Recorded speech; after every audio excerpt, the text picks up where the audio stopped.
you have the time to go try it. আজকে Salman suppose কথার কথা একটা নতুন ব্যবসা লঞ্চ করতে চায়, ওর বাবা মার কাছ থেকে একটু টাকা বড় করলো বা নিজে কিছু চাকরি বাকরি করে একটু টাকা জমিয়ে শুরু করলো, ঠিক আছে। কালকে সালমান যখন 3 বাচ্চার বাপ, তখন সালমান সেম রিস্কটা নিতে পারবে? পারবে না, সালমান কান্ট। আজকে সালমান যদি মনে করো সাপোজ মনে করো রিস্কি কোনো ভেঞ্চারে গেল, যেমন আমাদের থার্ড ওয়ার্ল্ড কান্ট্রিতে রাজনীতি is a risky venture, right? তো সালমান মনে করো রাজনীতি গেল, আজকে ওকে কেউ তুলে পিটিয়ে 2টা হাড্ডি ভেঙে দিল, পিটিয়ে, which is very common third world country রাজনীতিতে, 2টা হাড্ডি ভেঙে দিল। ও যে 3 মাস কাজটা পড়ে থাকলো, 3 মাস পর আবার ব্যাক টু নিউ, রাইট? এইটাই 25 years down the line, 20 years down the line ওর হাড্ডি কেউ ভেঙে দিল, দ্যাটস ইট। কিন্তু এই শীতের দিন আসছে রে, হাত দিয়ে কিছু তুলতে পারি না। See, there are reasons why things happen a certain way. Anyway, I don't know why we came to this discussion. আমাদের original discussion কি ছিল? Wealth distribution, right? Okay. So last time আমরা socialism, Marxism নিয়ে কথা বলছিলাম, যেখানে we discussed যে why Marxism doesn't work, right? Why Marxism doesn't work নিয়ে ডিসকাস করেছি, সাথে কিন্তু এই কথাটাও হয়েছিল যে actually it doesn't. শুধু why না, মানে it's been proven it doesn't. এখন তুমি শুধু গল্প করলেই হবে না যে it does. Okay? Anybody has any counter arguments? কেউ কোনো কাউন্টার আর্গুমেন্টস আছে? না না, গতকাল আমি ন্যাশনাল জিওগ্রাফিক দেখে এসেছি মার্কসিজম ওয়ার্কস, বা কোনো নেটফ্লিক্স ভিডিও দেখে এসেছি মার্কসিজম ওয়ার্কস। এনিবডি? বা আমি পড়েছি কমিউনিস্ট ম্যানিফেস্টো, কি বলেন আপনি, বললেই হবে নাকি? এনিবডি? নো? ওকে, ফেয়ার এনাফ। তাহলে আমরা সবাই আপাতত মানছি, এবং তোমরা আরেকটু হোমওয়ার্ক করো, because we want to have these discussions. There are a lot of people who are very, very intelligent, believe that Marxism works. It hasn't worked, মানে এই পর্যন্ত কাজ করেনি, কিন্তু এই পর্যন্ত কাজ করেনি মানে কাজ করে না, এটা সত্যি না। তারা কেন বিশ্বাস করে? এটা যদি পিওর মার্কসিজম বেসড ক্লাস হতো, তাহলে দিনের পর দিন আমরা এই ডিসকাশনটা করতে পারি, কিন্তু এটা পিওর মার্কসিজম ক্লাস না, আমি দিনের পর দিন করবো না। But it is kind of important and interesting to know. So তোমরা কেউ যদি করতে চাও, তাহলে পরে আমরা এই আলোচনা করতে পারি। ওকে ওকে ওকে। সো মার্কসিজম বলেছিল এইভাবে হয়, তারপর আমরা ওগুলো বাতিল করে দিয়েছি। আমরা বাতিল করে দিয়েছি যে তোমার ওই ক্যাপিটালিজম পিরামিড স্কিম না, ক্যাপিটালিজম অ্যাকচুয়ালি কাজ করে, এবং ক্যাপিটালিজমে তোমার ওই যে গেম থিওরি নিয়ে কথা বলছিলাম, trade is non zero some, right? Remember Hume যেটা বলেছিল, অ্যাডাম স্মিথ যেটা বলেছিল, গতদিন কিন্তু এগুলো নিয়ে ডিসকাশন হলো না? হ্যাঁ। So free trade is a non zero sum game.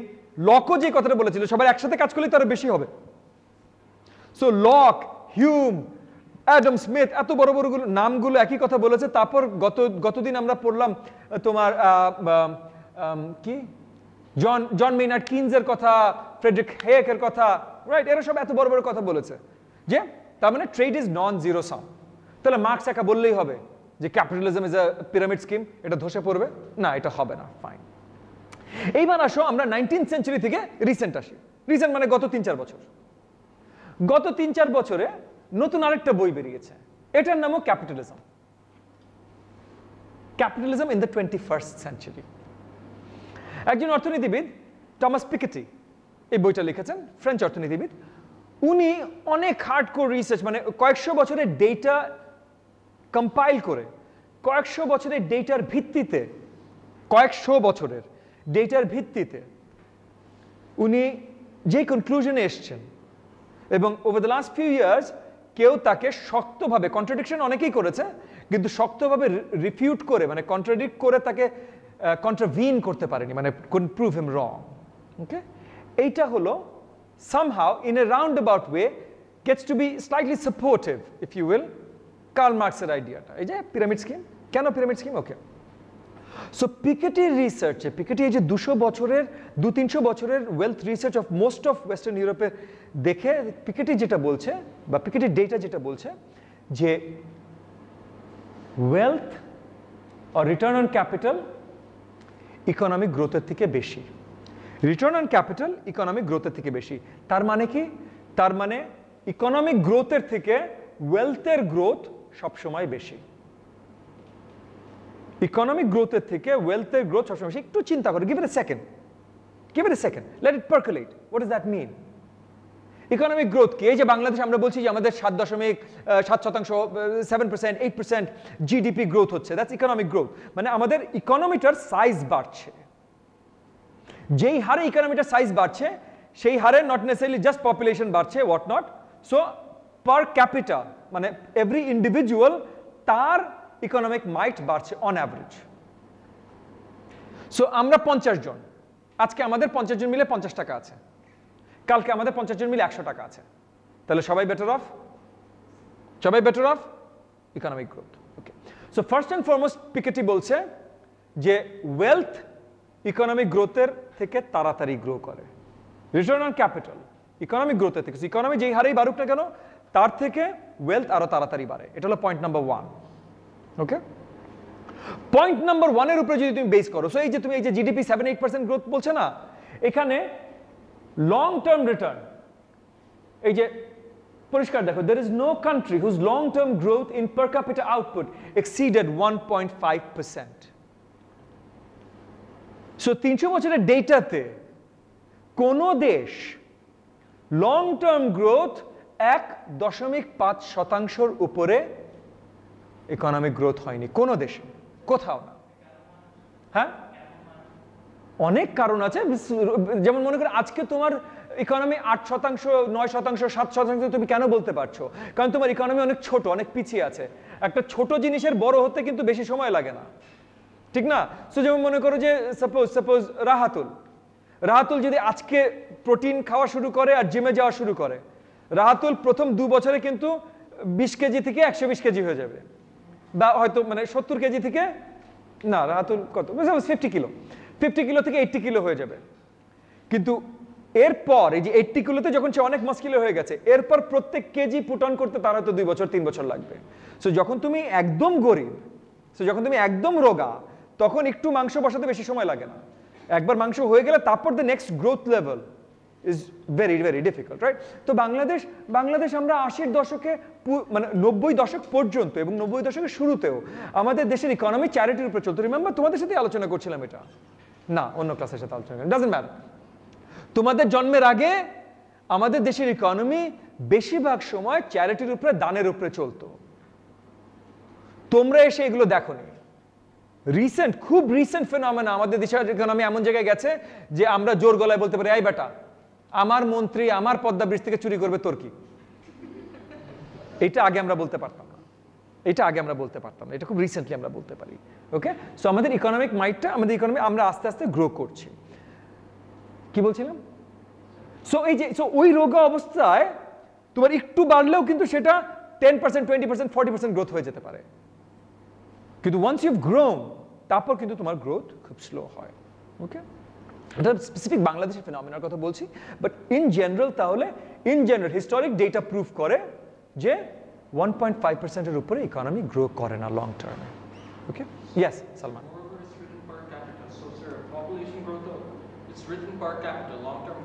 হ্যাঁ, পার ক্যাপিটা, এক্স্যাক্টলি।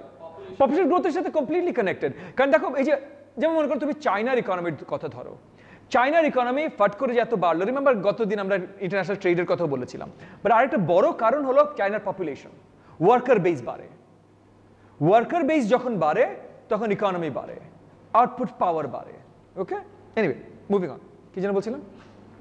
সো পার ক্যাপিটা গ্রোথ তোমার 1.5%, দ্যাটস ভেরি লো। ওয়েলথ এর থেকে অনেক বেশি। wealthy countries income from capital hovers around 30%. So মানে ক্যাপিটালের রিটার্ন, ওয়েলথের রিটার্নস 30% কাছাকাছি, ওয়েলথের রিটার্নস। কিন্তু ইকোনমিক গ্রোথ 1.5%। বিশাল একটা ফারাক আছে এখানে। এটা 1 নম্বর পয়েন্ট। এটা পিওর হিস্টোরিক্যাল ডেটা, মানে এখানে কোনো আর্গুমেন্ট করা যাবে না, মানে কি কারণ না কারণ সেটা পরের কথা। What is the case? কয়েকশো বছর ধরে this is the case. These are facts. Okay. Second পয়েন্টে আসো, যে যদি ওয়েলথ গ্রোথ বেশি হয়, তাহলে এই যে ইকোনমিক গ্রোথটা হচ্ছে, এই ইকোনমিক গ্রোথের বেশিরভাগ অংশটা কোথায় যাচ্ছে? এক্স্যাক্টলি। সো এই যে তুমি একটু আগে আমরা কথা বলছিলাম যে আমরা 50 জন 50 টাকা, কিছুদিন পর ইকোনমিক গ্রোথে আমরা 50 জন 100 টাকা হয়েছে। বেশি, এই যে এই 100 টাকার বেশিরভাগ অংশটা কোথায় গেছে? সবার কাছে 2 টাকা 2 টাকা করে গেছে? না, বেশিরভাগ টাকাটা কোথায় গেছে? ওয়েলথ। কারণ ওয়েলথ 30% রেটে বাড়ছিল। এই 100 টাকা যখন 500 টাকা হলো, সো মনে করো তুমি একটা দেশ, তোমার ইকোনমির সাইজ এক বছরে মনে করো 1981 সালে তোমার ইকোনমির সাইজ 2000 কোটি টাকা। 2019 সালে এসে তোমার ইকোনমিক সাইজ 10 লাখ কোটি টাকা। এখন ওই যে 2000 কোটি টাকা থেকে যে 10 লাখ কোটি টাকা এসছো, সবার কাছে ইকুয়ালি ডিস্ট্রিবিউটেড হয়েছে ওই 10 লাখ কোটি টাকা না। একটা বিজনেস গ্রুপেরই হয়তো 1.5 লাখ কোটি টাকা লোন আছে, জাস্ট একটা বিজনেস গ্রুপের। তাহলে এই যে 2000 থেকে যে 10 লাখে আসলো, এটা কোথায় গেছে? সো ওয়েলথ গেছে অ্যাকুমুলেটেড। সিম্পল একটা পয়েন্ট চিন্তা করো, সাপোজ আমরা লিমিটেড রিসোর্সেস নিয়ে যদি আমি খুবই সাধারণ মানে খুবই সিম্পলিফাই করে একটা থট এক্সপেরিমেন্ট করি আমরা, কারণ যেটা এর আগেও বলছিলাম, ওই যে হায়েক যেটা বলেছে যে বিলিয়ন্স অফ ট্রানজাকশনস, বোঝার ক্ষমতা কারণ নাই কিন্তু। সো ফুল কমপ্লিকেটেড না, যে খুব সিম্পল একটা জিনিস আমরা ট্রাই করি। ওকে, একটা গ্রামের চারিদিক দিয়ে নদী, সো জমি বাড়ছে না। ওকে, এই ভোলা ফোটেও খালি টাইপের না যে মানে একদিকে জমি ভাঙছে আরেকদিকে খুলছে, হ্যাঁ এই টাইপের না আর কি। হ্যাঁ, সো একদম কনস্ট্যান্ট স্ট্যাটিক। সো এতটুকু জমি, ওই গ্রামে এরা চারজন। ওকে, এরা চারজন সমান সাপোজ একদম সমানে শুরু হয়েছে, 4 ভাগের 1 ভাগ করে। ওকে, আচ্ছা, তারপর ওয়াসেকার 3টা বাচ্চা হলো, রাইমা হাসানের 4টা বাচ্চা হলো, সেলিনার 6টা বাচ্চা হলো, তানজিবের 8টা বাচ্চা হলো। Okay, simple, again very simple thought experiment. Okay, so ওর 3টা, ওর 4টা, ওর 6টা, ওর 8টা। হ্যাঁ, ওর 3টা হওয়ার পর ওর 3টার ভিতরে মনে করো যে একটা বাকি দুটোকে মেরে মুরে সব নিয়ে নিল। 1/4 অফ দ্য হোল, পুরো গ্রামের 1/4 রিসোর্স একজনের কাছে চলে গেল। সো সাপোজ ওয়াসেকার ছেলে বাসেকা, হ্যাঁ, বাসেকার 1/4 গ্রামের ফুল না মেয়ে, সরি ওয়াসেকার মেয়ে বাসেকা। ওকে, 1/4 of the full property of all assets, all resources একজনের হাতে। বাকি 3/4, 8, 6, 4, 18 জনের হাতে। রাইট, এখানে একটা ওয়েলথ অ্যাকুমুলেশন হয়ে গেল কিন্তু অটোমেটিক্যালি। রিয়েল লাইফে আরো অনেক কমপ্লিকেটেড, আমি খুব সিম্পলিফাই করছি। সো 1/4, বাকি 3/4 18 জনের হাতে, 1/4 একজনের হাতে। রাইট, তানজিমের কোনো একটা, তানজিমের ওই যে 10টা ছেলে মেয়ে, একটা ছেলের বাচ্চার অসুখ হলো, তাড়াতাড়ি টাকা দরকার, তাড়াতাড়ি টাকা দেওয়ার মতো টাকা আছে কার কাছে? বাসেকার কাছে। ও গেল, বাসেকা তুই আমার বোনের মতো না, আমাদের বাপ মারা তো সব একসাথে এই গ্রাম শুরু করেছে, তুই আমাকে একটু ধার দে না। তো বাসেকা বললো, দেখো বাবা, আমি আমার ভাই বোনদের খেয়ে ফেলেছি, তোমাকে কি আমি মাগনা ধার দেব? তুমি তোমার পোর্শন অফ দ্য জমি আমার কাছে বন্ধক রাখো, আমার কাছে বন্ধক রাখো, তারপর আমি তোমাকে দিতে পারি। তানজিমের সন্তান হানজিম বাসেকার কাছে বন্ধক রাখলো। ওকে, হানজিম বাসেকার কাছে বন্ধক রাখলো, হানজিম পেমেন্টটা দিতে পারলো না। সাপোজ কথার কথা, কার বাড়লো? বাসেকার বাড়লো। সো বাসেকা এখন 1/4 থেকে বেশি জমি, সবাই জমির উপরে চাষ করছে, বাসেকার জমির উপরে চাষ হচ্ছে। বাসেকার জমির চাষেরটা পুরো বাসেকা পাচ্ছে, বাকি সব জমিটা অনেকে ভেঙে পাচ্ছে। রাইট, সো বাসেকার ওয়েলথ কিন্তু বেড়ে যাচ্ছে। নেক্সট আর কারো ঝামেলা হলো, ঝামেলা is a part of life. Right, তার জমি বাসেকা কিনে নিল, রিসোর্স কিন্তু বাড়ছে না। আমরা দিস ইজ নট রিয়েল ওয়ার্ল্ডে কন্টিনিউসলি আমাদের অনেক কারণেই রিসোর্স বাড়তে থাকে, সেটা ভিন্ন ইস্যু। ওকে, কিন্তু এখানে বড় কোনো রিসোর্স বাড়ছে না। সো সবকিছু আস্তে আস্তে, তাহলে আমরা কোন দিকে যাচ্ছি? Can we imagine a time যেখানে সবকিছু বাসেকার থাকবে? তোমরা মোনোপলি বোর্ড গেমটা খেলেছো কেউ? শেষে একজনের কাছে সব টাকা চলে যায় যদি রিসোর্সেস লিমিটেড হয়। রাইট, সো পয়েন্টটা হলো যে যদি আমরা খুব সিম্পল একটা সিচুয়েশনের উদাহরণ দেই, তাহলে Piketty seems to be absolutely right. যদি খুব সিম্পল একটা উদাহরণ দেই, এখন চলো আমরা হালকা একটু কমপ্লিকেটেড যাই, হালকা একটু, কারণ এটা ইকোনমিক্স ক্লাস না, ফুল লেভেল অফ কমপ্লিকেটেড আমরা যাব না। ওকে, আমরা হালকা একটু কমপ্লিকেটেড যাই। ইতিহাসে তোমার ওয়েলথ অ্যাকুমুলেশন কয়েকটা জায়গায় কয়েকটা ভাবে হয়েছে, and it has always meant a revolution. মানে রেভলিউশন মানে কি, আমি কিন্তু মানে ওই যে তোমার ওই বলশেভিক রেভলিউশন বা এই রেভলিউশন বলছি না, মানে একটা রেভলিউশন। রেভলিউশন মানে কি, যেমন মনে করো যে তোমার আজ থেকে 500-600 বছর আগে তুমি চলে যাও, ইউরোপে ফার্স্ট বিশাল আকারে ওয়েলথ আসলো যখন একটা রেভলিউশন হলো। কিভাবে রেভলিউশন হলো?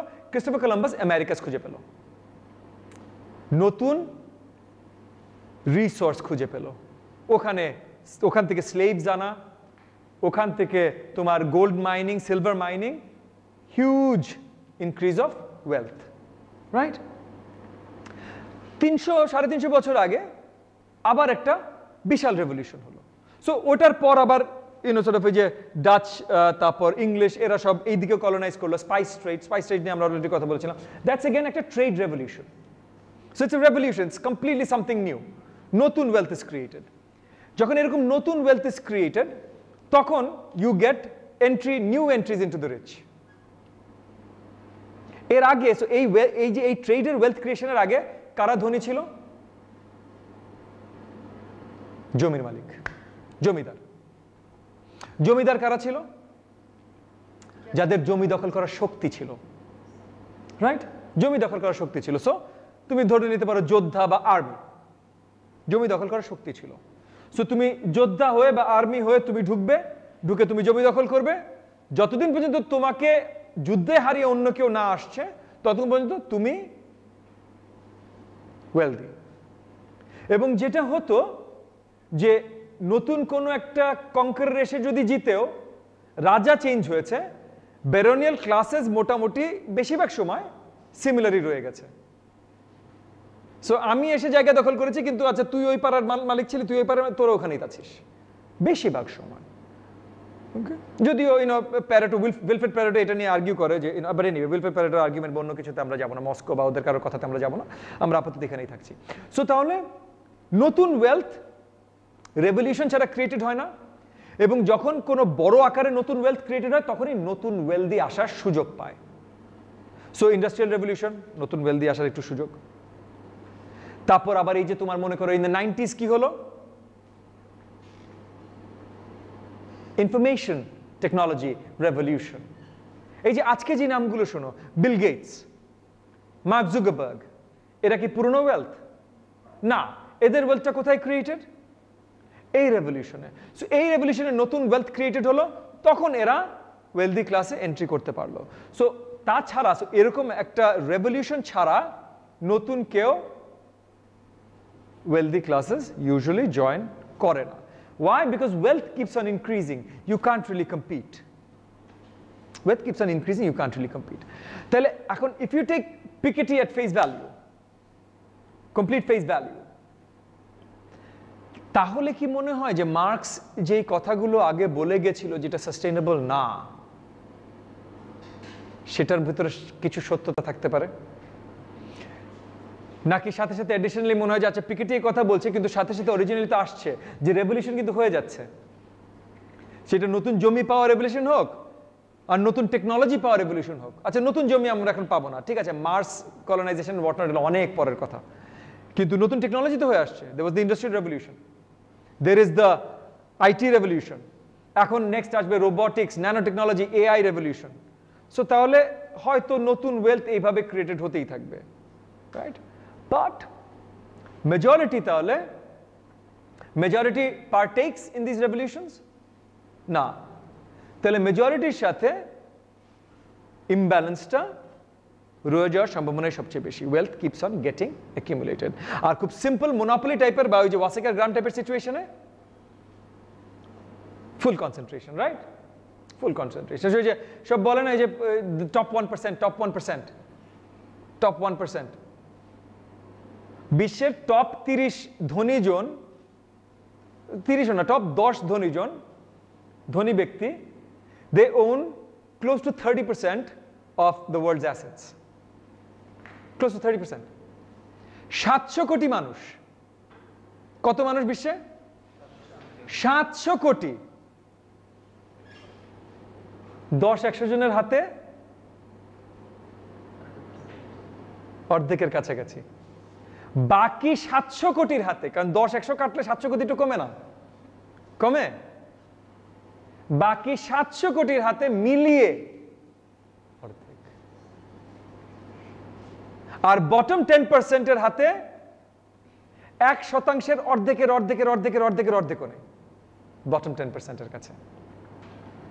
So inequality of wealth grows. Why?